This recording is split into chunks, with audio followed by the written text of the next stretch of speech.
Lifeline clinical laboratory अत्याधुनिक machinery युक्त computerised व मान्यता प्राप्त लॅबोरेटरी, अल्प दरात रक्त, लघवी, थुंकी व सर्व प्रकारच्या तपासणीचे विश्वसनीय केंद्र। आमचा पत्ता गोकुळ नगरी रोड, डॉक्टर जपे हॉस्पिटल शेजारी, तालुका कोपरगाव। संपर्क क्रमांक 80 07 80 76 58 व 82 75 38 86 48।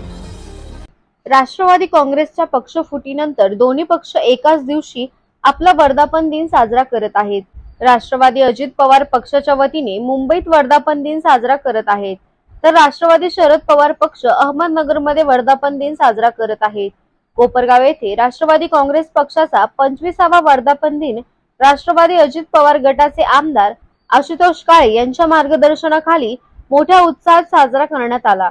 यावेळी राष्ट्रवादी काँग्रेस पक्षाच्या ध्वजाचे ध्वजारोहण कर्मवीर शंकरराव काळे सहकारी साखर कारखान्याचे माजी व्हाईस चेअरमन कर्मवीर शंकरराव काळे मित्रमंडळाचे अध्यक्ष कारभारी नाना आगवण यांच्या हस्ते करण्यात येऊन उपमुख्यमंत्री अजित पवार व आमदार आशुतोष काळे यांच्या पाठीमागे भक्कम ताकद उभारण्याचा निर्धार पदाधिकारी व कार्यकर्त्यांनी यावेळी केला आहे। यावेळी राष्ट्रवादी अजित पवार गटाचे पदाधिकारी, माजी नगरसेवक, नगरसेविका, महिला पदाधिकारी, कार्यकर्ते मोठ्या संख्येने उपस्थित होते।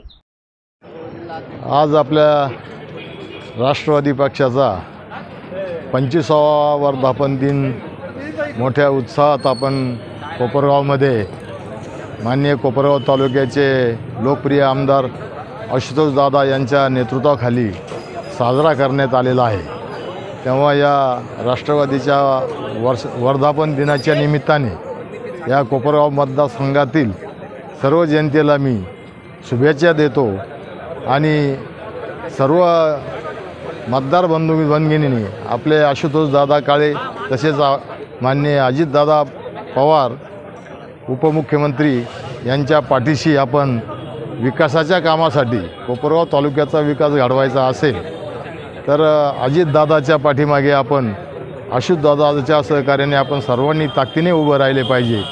आजपर्यंत जो कोपरगावचा विकास झाला तो माननीय उपमुख्यमंत्री अजितदादा पवार यांच्या सहकार्यामुळे आशुतोष दादांना, माननीय आमदार आशुतोष दादांना हा विकास कोपरगावचा करता आला।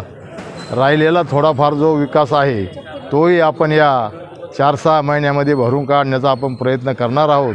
आणि पुनश्च एकदा मी माननीय आमदार आशुतोष दादा काळे साहेब यांच्या वतीने, माननीय उपमुख्यमंत्री अजितदादा यांच्या वतीने मी आपल्या मतदारसंघातील सर्व जनतेला शुभेच्छा व्यक्त करतो आणि माझे 2 शब्द संपवतो। जय हिंद, जय महाराष्ट्र।